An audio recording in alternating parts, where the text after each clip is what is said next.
Female constable के मामले में रिक्रूटमेंट प्रोसेस पूरी हो चुकी है और अब तीसरा फार्मूला अडॉप्ट करने की बात हो रही है, तो it is totally about to the illegal process after the selection. बच्चे कह रहे हैं कि केस को निपटा दीजिए जल्दी, हम परेशान हो गए हैं, बहुत ज़्यादा परेशान हो गए हैं। इस बारे में आपका क्या ख्याल है सर? ज़्यादातर कमेंट्स यही आए हैं कि जल्दी से जल्दी फैसला हो जाना चाहिए। नई तारीख क्यों दी गई सर? नई तारीख क्यों? इस तारीख पर फैसला क्यों नहीं हुआ? इस डेट पर जो काफ़ी लंबी बहस होने के बाद कोर्ट इस नतीजे पे पहुंची है। अर्जेंट हायरिंग क्यों नहीं कर लेते सर आप? All matters are urgent. ये पिछले भी अर्जेंट हियरिंग ही थी। अर्जेंट हियरिंग का मतलब अगर आपका कच्ची पेशी है तो वो बहुत पहले हो चुकी है, और हियरिंग को पेशेंस हियरिंग पूरा टाइम दिया गया था ऑनरेबल कोर्ट के द्वारा भी और दोनों प्लीडर्स को भी।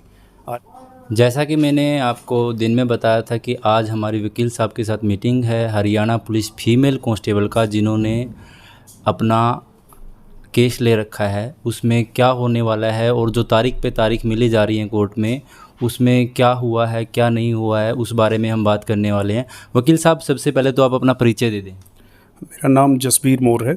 2001 से मैं हाई कोर्ट में प्रैक्टिस कर रहा हूँ, और आप जिस मामले में बाइट के लिए आए हैं वो बड़ा एक क्रूशियल इशू है ऑनरेबल कोर्ट के सामने। मैटर ये है कि कांस्टेबल हरियाणा पुलिस की भर्ती जो हुई थी उसमें mail constable and female constable दोनों ही रिक्रूटमेंट के दौरान स्क्रूटनी स्टेज पे आफ्टर रिटन टेस्ट कुछ कैंडिडेट्स को प्रॉब्लम आएगी जब उनको स्क्रूटनी के लिए शॉर्टलिस्ट नहीं किया गया।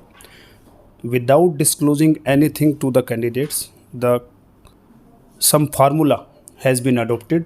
इनिशियल स्टेज पे उन्होंने कहा कि ये नॉर्मलाइजेशन का फार्मूला है। मैटर कोर्ट के अंदर आया। कोर्ट में आने के बाद जब रिप्लाई हुआ कि वे कुछ बच्चे, कुछ कैंडिडेट जिनका स्कोर बहुत अच्छा था, जिनको उम्मीद थी कि वो स्क्रूटनी स्टेज पे पहुंच जाएंगे, उनको जब शॉर्टलिस्टिंग में नहीं माना गया।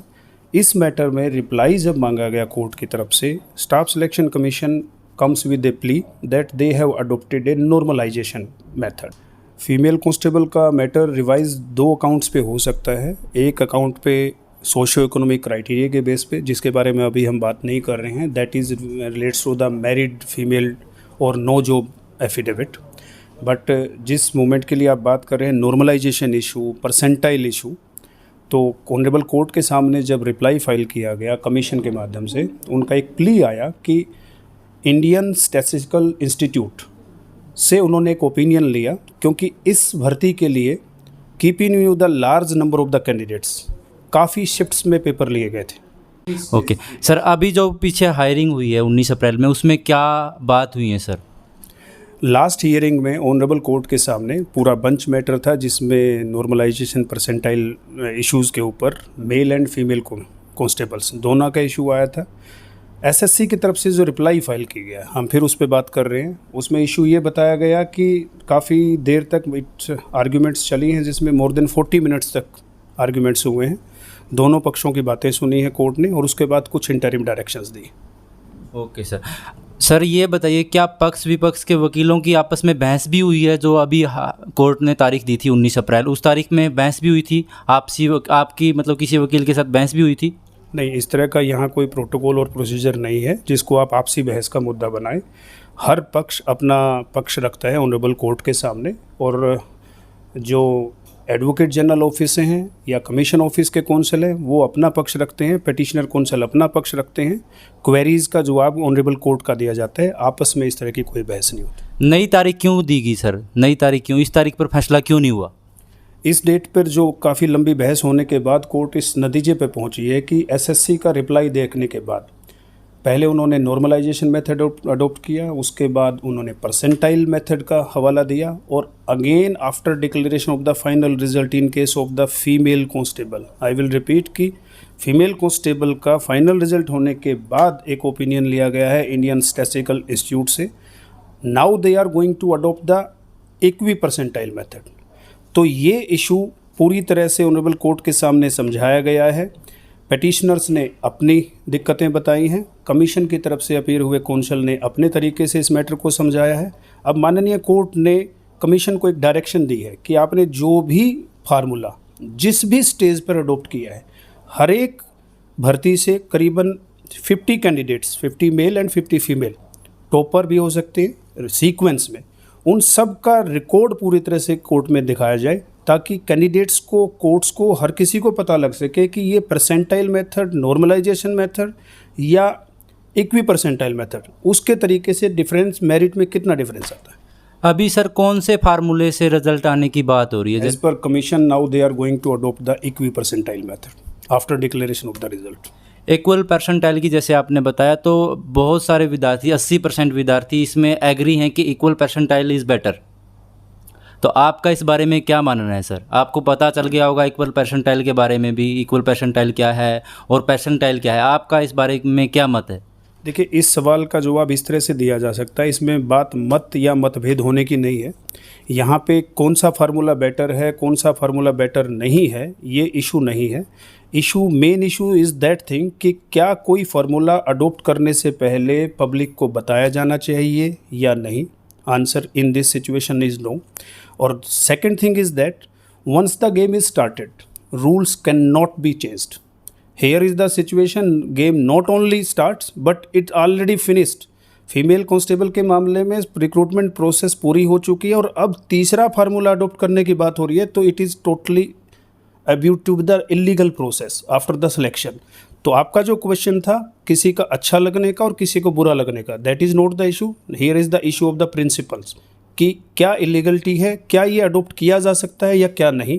बाकी फार्मूला कौन सा ठीक होगा, कौन सा ठीक नहीं होगा, ये अगली डेट पे देखा जा सकता है। ओके सर, अभी ये बताइए sir, Haryana police mail constable का भी रिजल्ट रुका हुआ है हरियाणा पुलिस फीमेल कांस्टेबल की वजह से। क्या हरियाणा पुलिस मेल कांस्टेबल का result Haryana police female constable से पहले नहीं आ सकता? देखिए, जो स्टेटमेंट ऑनरेबल कोर्ट के सामने एश्योरेंस दी गई है गवर्नमेंट की तरफ से, तो मेल कांस्टेबल का रिज़ल्ट इसी वजह से विदहेल्ड किया हुआ है, ताकि जैसे मैंने थोड़ी देर पहले बताया था, फाइनल रिज़ल्ट होने के बाद कुछ भी चेंज नहीं किया जा सकता, सिलेक्शन क्राइटेरिया खास तौर पे। तो इसीलिए नए फार्मूले को, अडोप्शन को लेकर के मेल कांस्टेबल का जो है फाइनल रिज़ल्ट विदहेल्ड किया हुआ है। ये जो कि गवर्नमेंट लीडर्स की तरफ से, गवर्नमेंट काउंसिल की तरफ से, एडवोकेट जनरल ऑफिस की तरफ से जो हमारे साथी पेश हुए थे, उन्होंने ये स्टेटमेंट वहाँ पे दी। तो आगे क्या होने वाला है भविष्य में, मतलब 11 तारीख को क्या बात चलेंगी वहाँ पे? As per the last interim order, about 50 candidates for the each category, male and female and every category, उनका एक रेशो के चार्ट के रूप में कोर्ट के सामने प्रेजेंट किया जाएगा कि with adoption of the all the 3 formulas, normalisation, percentile, equi percentile, जिसकी कॉपी भी एक पिटिशनर कौंसल्स को देने की बात हुई है। तो अगली डेट पे उस फार्मूले की अडोप्शन पे और उसके अडोप्शन के बाद वो क्या रिजल्ट और किस तरह से तैयार हुआ है, इस इशू पर आर्गूमेंट्स होने के चांसेस। इस हिसाब से तो लगता है सर अब की बार जैसे बच्चे आश लगाए बैठे हैं कि 11 मई को फैसला हो जाएगा, तो ऐसा जैसे आप बता रहे हैं तो इस हिसाब से तो नहीं होना चाहिए, क्योंकि उसमें तो बात चलेंगी और हो सकता है नई तारीख मिले। इसके बारे में आपका क्या ख्याल है सर? देखिए, हमें पहले से ही प्रिजम्पशन बेस पे नहीं चलना चाहिए, ना ही प्री माइंडेड पे। क्या भविष्य में क्या होगा कुछ ऐसा प्रिज्यूम नहीं किया जा सकता, बट आप उम्मीद कीजिए जब अगर सारी प्रोसेसेस पूरी हो जाती हैं, समय से पूरी हो जाती है, समय पे चार्ट आ जाता है, समय पे हमें मौका मिल जाता है सारी चीज़ों को बहस करने का, तो बात ये नहीं है कि केस किस दिशा में जाएगा, बात ये है कि एक लॉजिकल एंड तक जो है ये पूरा केस जो है ख़त्म होना चाहिए। अगली डेट पे फाइनल होगा या नहीं होगा, इसको कुछ भी कहना थोड़ी जल्दबाजी होगी। अभी बच्चे रिसेंटली अनिल विज जी से मिलने गए थे, तो उन्होंने बताया कि इसमें कोर्ट का मामला है, हम कुछ भी नहीं कर सकते, कोर्ट जो दिशा निर्देश देगा हम उसके हिसाब से ही चलेंगे। वो उन्होंने भी कुछ बात नहीं की। तो आपको क्या लगता है इस मामले को ऐसे लंबा खींचा जाएगा या फिर इसका जल्दी से जल्दी फैसला हो जाएगा? देखिए, मैटर को तो जल्दी ही ख़त्म किया जाएगा कि प्रोसीजर थोड़ा सा जल्दी अडोप्ट हो जाए, तो क्योंकि मैटर अभी ऑनरेबल कोर्ट में सब्जुडाइज है, तो ऐसा कुछ नहीं है कि यहाँ कोई देरी होती है। मैटर को पूरा सीरियसली लिया जा रहा है ऑनरेबल कोर्ट के द्वारा भी और दोनों तरफ के कौंसल्स के द्वारा भी। अर्जेंट हायरिंग क्यों नहीं कर लेते सर आप? All matters are urgent. ये पिछले भी अर्जेंट हियरिंग ही थी। अर्जेंट हियरिंग का मतलब अगर आपका कच्ची पेशी है तो वो बहुत पहले हो चुकी है, और हियरिंग को पेशेंस हियरिंग पूरा टाइम दिया गया था ऑनरेबल कोर्ट के द्वारा भी और दोनों प्लीडर्स को भी।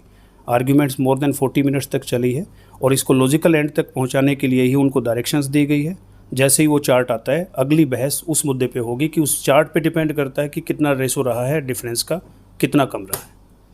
सर कुछ बच्चों के क्वेश्चंस हैं, मैंने थोड़ी देर पहले एक वीडियो डाली थी, उसमें बच्चों ने सवाल कर रखे हैं, उनके बारे में भी मैं आपके सामने रख देता हूं। तो सर सभी बच्चे कह रहे हैं कि केस को निपटा दीजिए जल्दी, हम परेशान हो गए हैं, बहुत ज़्यादा परेशान हो गए हैं। इस बारे में आपका क्या ख्याल है सर? ज़्यादातर कमेंट्स यही आए हैं कि जल्दी से जल्दी फैसला हो जाना चाहिए। उम्मीद रखिए ऑनरेबल कोर्ट पे जल्द से जल्द फैसला होगा, और जो फैसला होगा ठीक ही होगा। रही बात परेशानी की, ये आप मेंटल हरेसमेंट मत मानिए, सारी चीज़ें समय पे ठीक होती है। सभी बच्चे बस यही कह रहे हैं सर जल्दी से जल्दी फैसला आ जाए, क्योंकि हरियाणा पुलिस फीमेल कांस्टेबल का फैसला आएगा, उसी के बाद हरियाणा पुलिस मेल कांस्टेबल का अब आएगा।